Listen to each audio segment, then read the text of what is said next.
Армысыздар, құрметті оқырмандар. Өздеріңіз білетіндей, облысымызда қалың көпшілікті кітап оқуға насихаттайтын «Оқы және жең» атты облыстық байқау негізін қалаған болатын.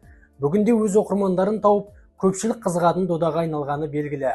Осы орайда ортамызға екінші облыстық «Оқы және жең» байқауында екінші дәрежелі диплом және 100 000 теңгелік сертификатқа ие болған Алмат Лунара Қанатқызы келіп отыр. Жеңімпаз жерлесімізбен онлайн байқау жөнінде түрлі сұхбатымыз өрбитін болады. Қош келдіңіз. Өзіңізге қойылатын алғашқы сұрақтың бірі, жалпы бұл байқауға қалай келдіңіз? Байқау сізді қандай ерекшеліктермен қызықтыра алды? Бұл байқауға мен, яғни оқы және жең байқауына 2 жыл қатарынан қатысып жүрмін. Алдағы уақытта тағы қатысатын боламын. Соның ең алғашқы оқы және жең облыстық конкурсының бірінші кезеңі менің 9 жыл оқыған Аңғар ауылындағы Аңғар негізгі орта мектебінде өткен болатын. Бұл кезде маған кітапханашы апайларым мен мұғалімдерімнің кеңесімен қатыстым. Және бұл байқаудың бір ерекшелігі қызықты кітаптар мен жаңа орта, жаңа бір қабілеттерімді аша білдім.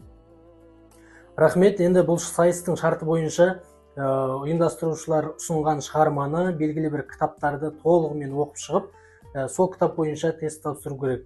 Енді сол оқылған кітаптарды толығымен оқып шығу қиынға соққан жоқ па? Және де сол оқыған шығармаларыңыздың ішінде жаныңызға жақын болған шығармаға тоқтала өтсеңіз. Бізде 3 ай уақыт аралығында 3 кітап берілді. Бірінші кезеңде Шақан шері, екінші кезеңде Секеусіз сезімдер, үшінші кезеңде Шал мен теңіз шығармасы. Шығармаларды толығымен оқу қиынға соққан жоқ, себебі бұл жерде дисциплина бір рөл атқарды. Себебі мен әр кітапты оқыған сайын оларды санап, тестілеу уақытына дейін күндерге, бөліктерге бөліп оқитынмын. Оқығым келмеген немесе бір қызықсыз жерлері болса да мен оқыдым, өйткені алда мақсат болғаннан кейін оны тастамай оқу керек. Бұл кітаптарды енді ең ұнағаны соның ішінде маған Шал мен теңіз болды. Шал мен теңіз шығармасы. Ол жайтта шал мен жаңағы теңіздің өзінің қабілеті мен теңізбен ара қатынасы, жасы келген үлкен кісі болса да өзінің қабілеттерін аша білгені, өзінің мақсатына жете білгені мені қызықтырып, толғандырып жіберді. Ең ұнаған кітап сол болды. Енді бұл байқау өзінің ерекшеліктерімен жаңағы өз оқырмандарын тауып келе жатқан байқау.